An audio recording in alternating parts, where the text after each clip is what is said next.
Hi, it's Rudy at Club and Painting Studio. Welcome to latest video. Big change. We're looking at a 3D printed model that I picked up in a humble bundle some months ago. I think sculptor's Albino Raven Mini. An acquaintance of mine was good enough to print this out on their resin printer. And I needed a break from all the historical things I'm doing on commission at the moment, so we are painting something a bit more sci-fi. I'm going to make this a quick and straightforward process. A lot of dry brushing, some washes and some sponging to do. I've got some Vallejo Refractive green, and the whole model, including the rocket launcher, which reminds me a lot of Commando with Arnie in it. A whole lot's going to get this green colour first of all.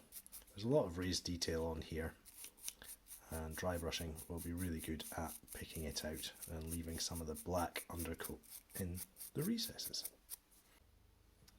Bit of a highlight to apply with some Vallejo Russian uniform. Just concentrating on the upper surfaces of the model here.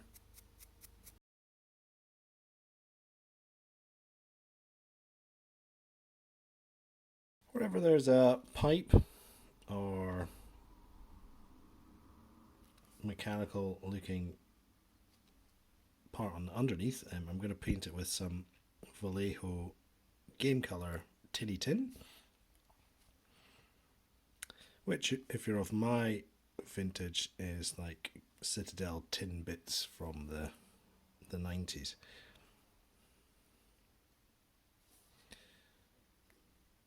I want this machine to look like it's been in the wars, so a darker metal base suits that just fine. And some random gubbins on the front.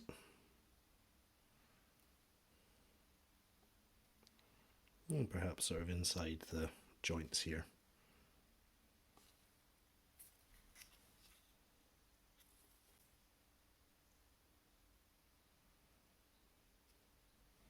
At this point I'm going to do some small details. I've got some Vallejo Game Colour Ghost Grey. I think perhaps an arrow to indicate which end you point at your enemy is not a bad idea. I'll fill that in with some white, probably do one on the other side. And I think we've got some room perhaps for a star insignia. Perhaps this is a weird war type mech that belongs to the Allies.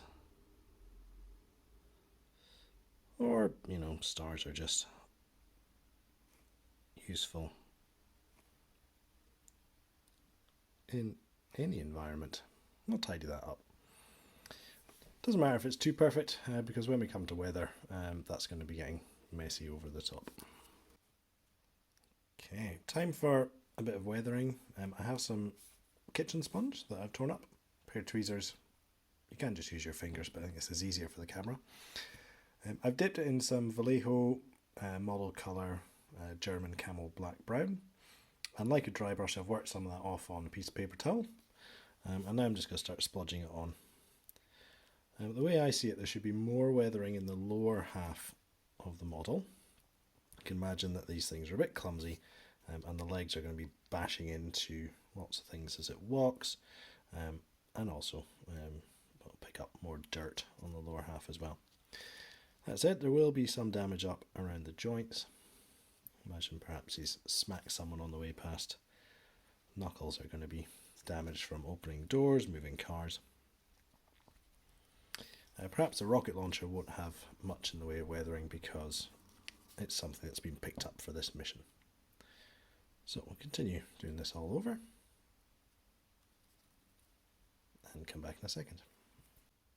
To simulate some chip paint, I've got another bit of sponge with some Army Painter plate mail metal. And really sparingly, careful dabbing with the sponge, we're going to leave little bits of silver behind in random patterns. And this is going to simulate where it's been bashing into things and has chipped it through to the bare metal underneath. We'll try and be logical, work on the areas which have probably received more damage.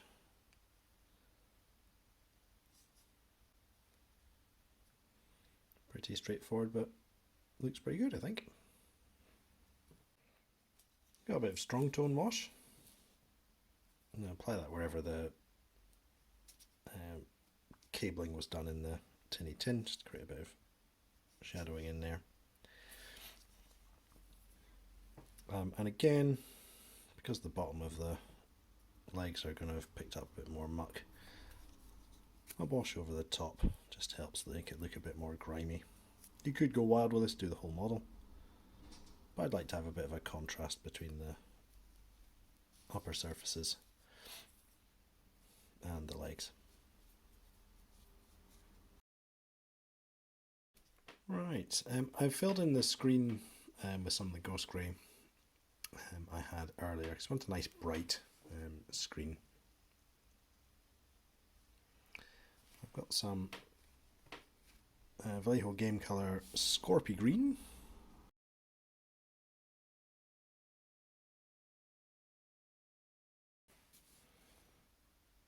Back in the Citadel days, this would have been Scorpion Green.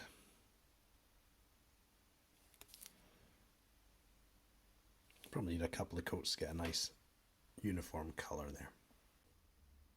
Alright, just to help the glass panels look a bit less flat, I've got some Army Painter Greenskin. I'm going to go along the top edges of the panels with this. Sort of like shading in reverse, you shade the top rather than the bottom. And it does just help impart a bit of a three-dimensional look to it.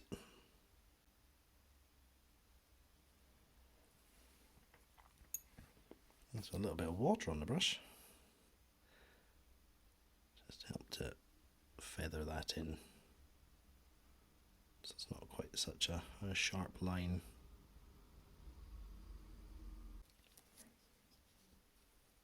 And as I've done the shade at the top, the highlight's going to go at the bottom. This is some Vallejo Lemon Yellow. Gets thinned with a bit of water on the brush.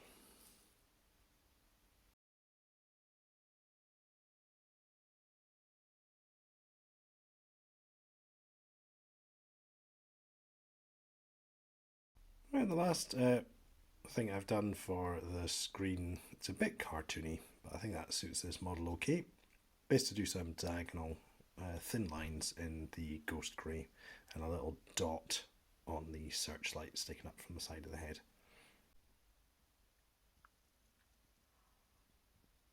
And here's the finished article. It's quite a easy paint in the end. Nothing too complex, and hopefully it shows off some techniques that are useful in other situations. You know, a lot of the sponge chipping and stuff is applicable on other armoured fighting vehicles, from everything from the Second World War to the far future.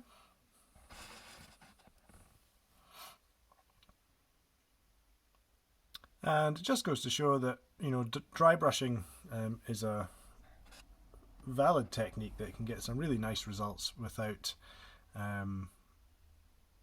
really breaking the bank on materials or needing to have a particularly steady hand. I think it's a perfectly viable part of the painter's arsenal.